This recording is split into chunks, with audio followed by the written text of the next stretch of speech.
नमस्कार। मैं मोनिका शेखावत आपको आपका जो सेकंड पेपर है, फर्स्ट डे का second paper resource and environment पढ़ाने वाली हूँ। रिसोर्स एंड एनवायरनमेंट में हम फर्स्ट चैप्टर है रिसोर्स के बारे में, उसमें अर्थ के बारे में बात करेंगे। उसकी परिभाषा देखेंगे कि रिसोर्स किसे कहा जाता है, संसाधन क्या होते हैं, उनके बारे में हम बात करेंगे। पहले हम देखते हैं कि संसाधन कहा किसे जाता है या संसाधन क्या होते हैं। संसाधन एक ऐसी प्राकृतिक एवं मानवीय संपदा है जिसका उपयोग मानव अपनी आवश्यकता पूर्ति हेतु करता है। तो संसाधन जो है वो प्राकृतिक भी होते हैं और मानवीय भी होते हैं, और उनका जो उपयोग है वो मानव अपनी जो आवश्यकता है, अपनी आवश्यकताओं की संतुष्टि के लिए उनको यूज़ में लेकर आता है।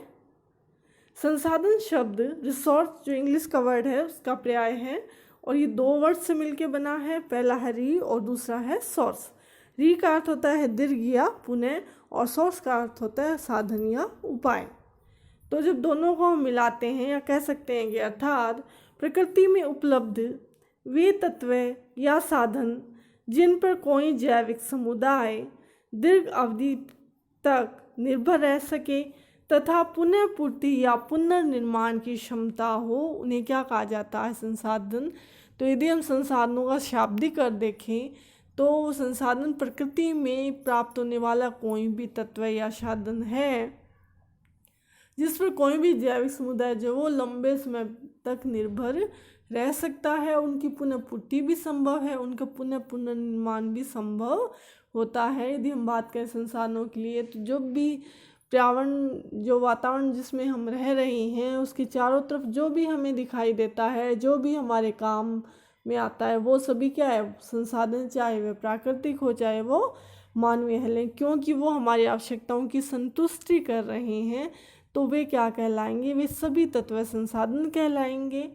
तो इसमें एक विशेषता इसकी ये होती है कि इनमें पुनर्निर्माण की भी क्षमता होती है। जैसे वृक्ष हैं, पेड़ है, वो भी एक संसाधन है, तो उनमें पुनर्निर्माण की जो क्षमता होती है, उनका वापस पुनः जो है वृक्ष लगा के उनमें वृद्धि की जा सकती है। और मानव जो समुदाय है वो जो है संसाधनों पर निर्भर होता है। मनुष्य का जो प्रत्येक जो पहलू है जीवन का वह संसाधनों पर निर्भर होता है, प्रत्यक्ष चाहे अप्रत्यक्ष रूप से। इस पृथ्वी पर कोई भी वस्तु संसाधन की श्रेणी में तभी आती है जब वह निम्नलिखित दशाओं पर खरी उतरती है। तो हमने ये कहा कि प्रकृति में पाई जाने वाले कोई भी वस्तु जो है वो संसाधन है, लेकिन उसके संसाधन होने के लिए उसके लिए कुछ शर्तें जो है जिन पर वो खरी उतरती है, वो पूरा करती है, तभी हम उस तत्व को संसाधन कह सकते हैं। वो क्या है हम देखते हैं। फर्स्ट है कि वस्तु का उपयोग संभव हो। यदि हम उस वस्तु का उपयोग कर सकें, कोई प्रकृति में बहुत सारी जो चीज़ें हैं, वस्तुएं हैं, तत्व है, लेकिन सभी का प्रयोग मनुष्य नहीं कर सकता, तो जो मनुष्य उपयोग कर सकता है उसका उपयोग करना संभव हो, वही जो तत्व जो है वो संसाधन कहलाएगा। इसका रूपांतरण अधिक मूल्यवान तथा उपयोगी वस्तु के रूप में किया जा सकता है। तो जो भी पृथ्वी संसाधन ने हम और अधिक रूपांतरित कर सकते हैं, उनकी क्षमता में परिवर्तन ला सकते हैं और उन्हें उपयोगी बनाया जा सकता है। जैसे हम पेड़ पौधों की बात करें, पेड़ पौधे जो है या जो लकड़ी है वो ईंधन के भी काम आती है, जो प्राचीन समय में ईंधन के काम आ रही थी। अब वर्तमान में देखते हैं कागज़ का निर्माण उससे किया जाता है, तो उसको और अधिक उपयोगी बना दिया गया है। इसी प्रकार हम देखते हैं कि कोयला है, कोयला पहले ईंधन का एक साधन था, अब वह उद्योगों की जननी है। तो इसका जो रूपांतरण है वो अधिक मूल्यवान तथा उपयोगी वस्तु के रूप में किया जा सकता है, जिसमें निश्चित उद्देश्य की पूर्ति की क्षमता हो। यानी कोई भी जो तत्व है वो मनुष्य की जो उद्देश्य पूर्ति करने में सक्षम हो, उसका कार्य जो है वो सिद्ध कर सके, तभी वो संसाधन कहलाएगा। जैसे मनुष्य है, प्यास लगती है तो उसकी उद्देश्य पूर्ति जो जल के द्वारा करना संभव है, उसे भूख लगती है तो भोजन के द्वारा उसके उद्देश्य की पूर्ति हो रही है।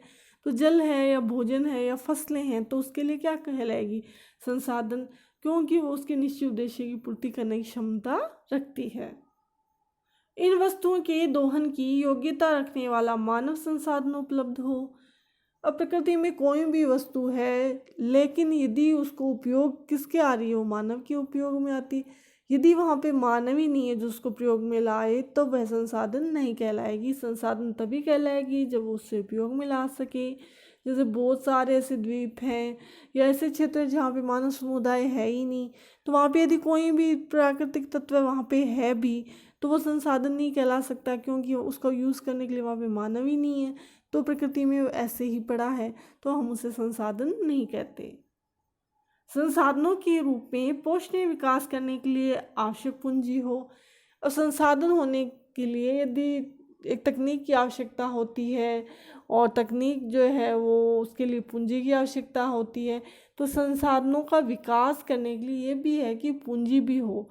जैसे यदि कहीं पे खनिज तेल मिलता है तो वो संसाधन है, लेकिन उसके लिए जो इंफ्रास्ट्रक्चर जो होता है वो डेवलप करना पड़ता है, तो उसके लिए पूंजी की आवश्यकता चाहिए होती है, तो पूंजी भी वहाँ पे होनी चाहिए। लेकिन ओवरऑल यदि हम देखें तो हम देखते हैं कि प्रकृति का वह तत्व जो कि मनुष्य के यूज़ में आ रहा है, मनुष्य उसको उपयोग कर सकता है, वो मनुष्य की जो एक निश्चित उद्देश्य है उसकी पूर्ति करने में सक्षम है, तो वही जो तत्व है वो संसाधन कहलाएगा।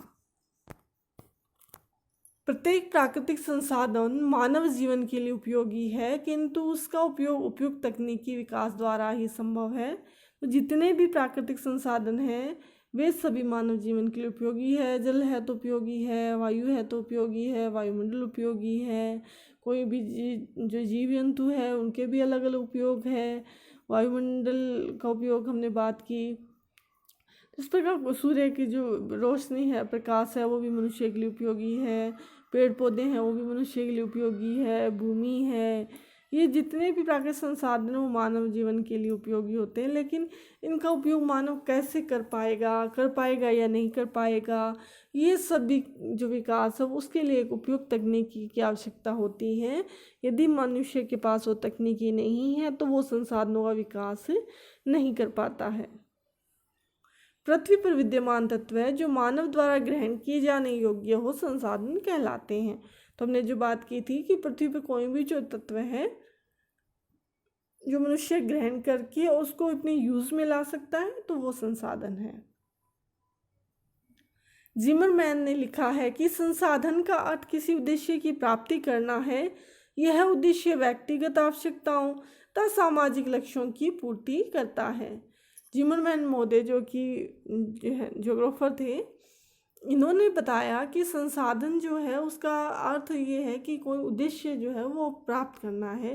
जैसे भूख लगी है तो उसकी भूख की जो पूर्ति करना उद्देश्य हुआ, प्यास लगी है तो प्यास की पूर्ति करना उद्देश्य हुआ। यदि वस्त्रों की आवश्यकता है तो वस्त्रों का निर्माण करना जो है वो आवश्यक है, वो उसके उद्देश्य की पूर्ति करेगा। तो ये जो उद्देश्य व्यक्तिगत आवश्यकताओं को भी पूरा करता है, प्लस सामाजिक लक्ष्यों की भी पूर्ति इसके साथ होती है। तो न केवल व्यक्तिगत वर्ण सामाजिक लक्ष्यों की पूर्ति भी जो संसाधनों के द्वारा होती है। संसाधन दृष्टिगत एवं अदृश्य दोनों रूप में पाए जाते हैं, यानी कि हमने मूर्त और अमूर्त, हम उनको देख सकते हैं, छू सकते हैं, और एक उनको देख नहीं सकते जो कि अमूर्त स्वरूप होता है। जैसे हम बात करें दृश्यमान संसाधनों जो कि हमें दिखाई दे रहे हैं, जिनको हम छू पा रहे हैं, उनमें क्या आएगा? जल को हम देखते हैं। इस बार भूमि है, भूमि पे हम रहते हैं। खनिज संसाधन है, उनको भी हम देखते हैं। वनस्पति है, पेड़ पौधों हम देखते हैं। जीव जंतु है, ये सारे के सारे क्या हो गए? दृश्यमान संसाधन, क्योंकि हम इनको देख सकते हैं, हम इनको छू सकते हैं। उसके बाद जैसे बात करें अदृश्य संसाधन जो कि हमें दिखाई नहीं देते, हमें पता है कि वो संसाधन है लेकिन हम उनको मूर्त रूप में नहीं देख सकते, वो अमूर्त हैं। तो वो कौन से हैं? कि मानव का जीवन, उसका स्वास्थ्य, उसकी क्षमता, उसकी इच्छा, उसका जो ज्ञान है, कौशल है, उसका सामाजिक सामंजस्य, आर्थिक उन्नति, तो ये सब ऐसे तत्व हैं जो कि दृश्य नहीं है लेकिन फिर भी ये संसाधनों का रूप रखते हैं, ये संसाधन हैं। ये स्लाइड जो आपको दिखाई दे रही है इसमें विभिन्न प्रकार के संसाधन दिखाए गए हैं, जैसे आपको दिखाई भी दे रहा है। जो फर्स्ट जो है इसमें आपको क्या दिखाई दे रहा है? जल दिखाई दे रहा है। तो जल एक महत्वपूर्ण संसाधन है। हमारी जो पेयजल की आवश्यकता पूरी करता है, सिंचाई की आवश्यकता जल से पूरी होती है, हमारी परिवहन की आवश्यकता भी जल से पूरी होती है। तो काफ़ी आवश्यकताएं हैं जो कि जल के द्वारा पूरी होती है। इधर जो दिखाई दे रहा है वो क्या है, फसलें हैं। तो विभिन्न प्रकार की फसलें मानव उगाता है, उनसे भोजन प्राप्त करता है, तो फसलें भी हमारे लिए संसाधन है। जो तीसरा जो आपको दिखाई दे रहा है जिसमें विभिन्न प्रकार के खनिज पत्थर दिखाई दे रहे हैं, तो ये खनिज जो है वो हमारे उद्योगों के आधार हैं। हमारे उद्योगों का विकास जो है इन खनिज पदार्थों के द्वारा हुआ है। इनमें से कुछ खनिज पदार्थ ऐसे होते हैं जो कि खाद्य भी होते हैं, तो वे हमारे उस रूप में काम आते हैं, तो ये भी संसाधन है। अगला जो दिखाई दे रहा है मृदा यानी मिट्टी संसाधन। मिट्टी भी संसाधन है। यदि वह उपजाऊ है तो उसमें बहुत अच्छी फसलें होती है, यदि वह उपजाऊ है तो उसमें खाद डाल के उसको उपजाऊ बनाया जाता है। तो मृदा भी एक प्रकार से हमारे लिए संसाधन है। अगला सब जो दिखाई दे रहा है चित्र, जो कि सबसे महत्वपूर्ण संसाधन है, मानव संसाधन।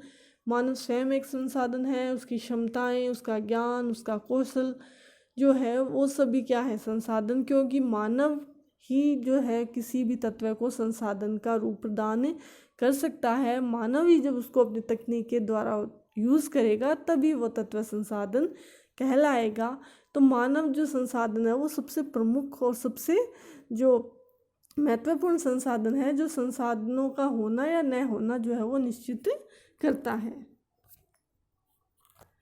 तो अभी तक हमने संसाधनों का अर्थ देखा, जिसमें हमने एक बात जो देखी जो कॉमन रही वो थी कि संसाधन वे तत्व हैं जो कि मनुष्य के लिए उपयोगी है। यदि वो मनुष्य के लिए उपयोगी नहीं है तो हम उन्हें संसाधन का नाम नहीं दे सकते। अब हम देखते हैं कि अलग अलग विद्वानों ने इसे अलग अलग प्रकार से परिभाषित किया है। वो किस प्रकार किया है? संसाधन को विभिन्न विद्वानों ने परिभाषित किया है। इनमें Zimmerman, Smith, Phillips, McNall, Hamilton, जेफिसर, डडले-स्टॉम्प आदि प्रमुख हैं। समाज विज्ञान कोश के अनुसार संसाधन मानवीय पर्यावरण के वे पक्ष हैं जिनके द्वारा मानव की आवश्यकताओं की पूर्ति में सुविधा होती है तथा सामाजिक उद्देश्यों की पूर्ति होती है। तो समाज विज्ञान कोश जो है उसमें जो इसकी क्या परिभाषा दी गई है संसाधन की, कि मानवीय पर्यावरण की यानी मानव का पर्यावरण, क्योंकि एटलीस्ट ये प्रभावित किसको करते हैं, मनुष्य को ही प्रभावित करते हैं। तो मानवीय पर्यावरण के वे पक्ष हैं जिनके द्वारा मानव की आवश्यकताओं की पूर्ति में सुविधा हो रही है, प्लस उसके द्वारा सामाजिक उद्देश्यों की भी पूर्ति होती है। अगली जो परिभाषा दी है वे दी है जिमरमैन द्वारा। उन्होंने बताया है कि संसाधन पर्यावरण की वे विशेषताएं हैं जो मनुष्य की आवश्यकताओं की पूर्ति में सक्षम मानी जाती हैं। उन्हें मनुष्य की आवश्यकता और क्षमताओं द्वारा उपयोगिता प्रदान की जाती है। तो इन्होंने जिमरमैन महोदय ने बताया कि संसाधन पर्यावरण की विशेषताएं हैं, कैरेक्टरिस्टिक्स ऑफ एनवायरनमेंट, कि ये वे विशेषताएं हैं जो कि मनुष्य की आवश्यकताओं की पूर्ति में सक्षम है, यानी पूर्ति को मनुष्य आवश्यकता उसकी पूरी करने में सक्षम है, पूरी कर सकती है। लेकिन उनकी मनुष्य की आवश्यकता और क्षमताएं जो है वो उनको उपयोगिता प्रदान करती है, यानी मनुष्य उनको उपयोगिता प्रदान करता है। जेम्स फिशर के अनुसार संसाधन ऐसी कोई वस्तु है जो मानवीय आवश्यकताओं तथा इच्छाओं की पूर्ति करता है। जेम्स फिशर जो हैं इन्होंने जो संसाधन की परिभाषा बताई है कि प्रकृति में ऐसी कोई भी वस्तु जो मानव की आवश्यकताओं की, मानव की इच्छाओं को पूरा करे तो वह संसाधन कहलाएगा। यानी प्रकृति की कोई भी वस्तु मानवीय आवश्यकताओं, इच्छाओं की पूर्ति के आधार पर ही संसाधन कहलाएगी। अगली जो परिभाषा है वो स्मिथ एंड फिलिप्स के द्वारा दी गई है। इन्होंने बताया कि मूलतः संसाधन केवल पर्यावरणीय कार्यशीलता है जो मानवीय उपयोग में आती है। तो इन्होंने संसाधन को पर्यावरणीय कार्यशीलता के रूप में परिभाषित किया है और ये कार्यशीलता जो मनुष्य के यूज में आती है। डडले-स्टॉम्प इन्होंने बताया है कि संसाधन किसी आवश्यकता या कमी की पूर्ति करने वाला साधन होता है। यह एक संग्रह या आरक्षित राशि होती है जिसकी कोई भी आवश्यकता होने पर दोहन किया जा सकता है। तो इन्होंने संसाधन को थोड़ा अलग रूप से परिभाषित करते हुए बताया है कि आवश्यकता की कमी जो है या आवश्यकता है या कमी की जो पूर्ति करने वाला साधन क्या कहलाता है, संसाधन। और ये संग्रहित यानी आरक्षित राशि होती है जो कि प्रकृति में व्याप्त है और जब हमें उसकी आवश्यकता होती है तो हम उसको दोहन कर लेते हैं। जैसे कि जल है, वो प्रकृति में संग्रहित या आरक्षित रूप में है, और जब हमें इसके दोहन की आवश्यकता होती है सिंचाई के लिए, पेयजल के रूप में या अन्य किसी कार्य के लिए, तो हम इसको दोहन करते हैं। तो ये उन्होंने दोहन के स्वरूप के आधार पे और जो कमी की पूर्ति करने वाले साधन के रूप में संसाधन को समझाया है। मानवीय आवश्यकताओं के स्वरूप में परिवर्तन के अनुसार ही संसाधन की महत्ता बढ़ जाती है। 19वीं शताब्दी में यूरेनियम का उपयोग केवल रंगीन कांच में किया जाता था, लेकिन आणविक तकनीकी का आविष्कार होते ही इसका सामरिक एवं ऊर्जा संसाधन के रूप में महत्व बढ़ गया। तो आपने बात की थी कि संसाधन जो है उसका विकास, उसके वैकल्पिक उपयोग जो है निर्धारित करना, ये सब किस पे डिपेंड होता है? मानव की आवश्यकताओं पे, मानव के द्वारा तकनीकी विकास पे। तो जब 19वीं शताब्दी तक यूरेनियम के बारे में तकनीक का इतना विकास नहीं हुआ था, इसके ज़्यादा यूज़, वैकल्पिक यूज़ जो थे वो हमें पता नहीं थे, तो इसका किस रूप में प्रयोग किया था? मात्र जो रंगीन कांच के रूप में, इसको कोई इतना इसका महत्व नहीं था। लेकिन जैसे ही नई जो आणविक तकनीकी का विकास होता है और ये पता चला कि इन खनिजों से ऊर्जा प्राप्त की जाती है, वैसे ही इनका उपयोग सामरिक दृष्टि से, ऊर्जा संसाधनों की दृष्टि से बढ़ गया। यानी कि मनुष्य की आवश्यकताओं के स्वरूप में परिवर्तन प्लस मनुष्य के द्वारा जो तकनीक है उसमें परिवर्तन, उसके विकास के साथ ही संसाधनों के जो उपयोग भी बढ़ जाते हैं, उसके वैकल्पिक उपयोग निकल आ जाते हैं और संसाधनों की महत्ता बढ़ जाती है, जैसा कि यूरेनियम के संदर्भ में हुआ है। अब हम संसाधनों का जो वर्गीकरण है वो देखेंगे चार्ट के माध्यम से। इसके बारे में डिटेल में अगले लेक्चर में बात करेंगे, पहले इनको देख लेते हैं। संसाधनों का वर्गीकरण 4 आधारों पे किया गया है। पहला जो आधार है वो है उपयोग की सततता के आधार पे, यानी कोई भी जो संसाधन है उसको कितने समय तक हम उपयोग में ला सकते हैं। इस आधार पे संसाधन 3 प्रकार के होते हैं: नवीनीकरणीय, अनवीनीकरणीय और चक्रीय।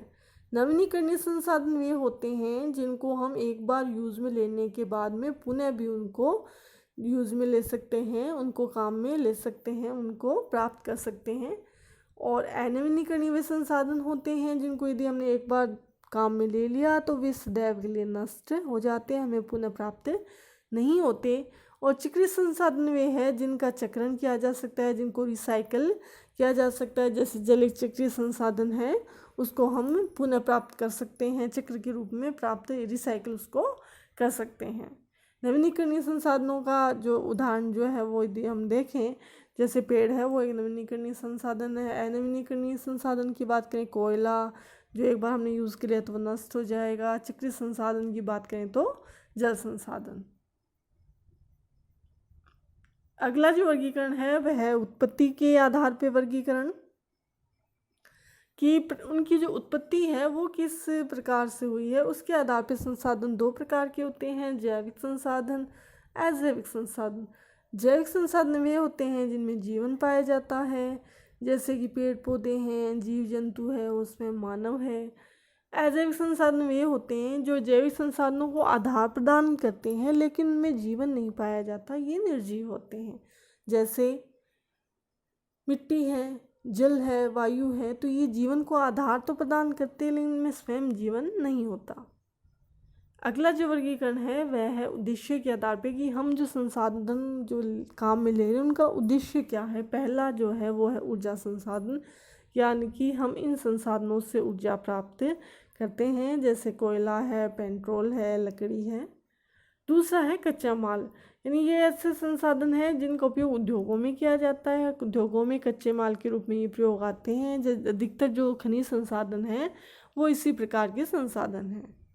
तीसरा है खाद्य पदार्थ, ये वे संसाधन जिन्हें मनुष्य उपभोग में लेता है, डायरेक्ट जो भी उपभोग करता है इनको यूज़ में लेता है, जैसे कि फसलें हैं, तो फसलों को मनुष्य अपने भोजन के रूप में प्रयोग करता है। अगला वर्गीकरण है स्वामित्व के आधार पे, यानी संसाधन जो है वो उन पर अधिकार किसका होता है, उस आधार पे भी संसाधनों का जो वर्गीकरण है वो 3 प्रकार का है। फर्स्ट है सार्वभौमी, यानी वे संसाधन जिन पे संपूर्ण संसार का हक है, अधिकार है, इन्हें अंतर्राष्ट्रीय संसाधन भी कहा जा सकता है। जैसे कि समुद्र जो है वो जो अथाह समुद्र है, अथाह जो आकाश है, ये सारे के सारे क्या है, सार्वभौमिक संसाधन है। राष्ट्रीय संसाधन वे होते हैं जिन पे किसी एक राष्ट्र का अधिकार होता है, यानी किसी राष्ट्र की सीमाओं में यदि कोई खनिज पाया जा रहा है तो उस पर उस राष्ट्र का अधिकार होता है, वो राष्ट्रीय संसाधन कहलाता है। व्यक्तिगत संसाधन यानी कि जो किसी एक व्यक्ति या परिवार जो है उसके अंडर में होते हैं, उनके अधिकार के अंतर्गत होते हैं, जैसे किसी का घर हो सकता है, किसी का खेत हो सकता है, तो ये संसाधन क्या कहलाते हैं? व्यक्तिगत संसाधन कहलाते हैं। तो अब ये हमने संसाधनों का वर्गीकरण विभिन्न आधारों पे देखा। इनके बारे में डिटेल से बात करेंगे हम अगले लेक्चर के बारे में। तो अब आज हमने क्या देखा? संसाधनों के अर्थ के बारे में बात की, संसाधन क्या होते हैं और प्रकृति के कोई भी तत्व संसाधन होने के लिए उसमें क्या क्या विशेषता होनी चाहिए, विभिन्न विद्वानों ने उसे किस प्रकार से परिभाषित किया है। धन्यवाद।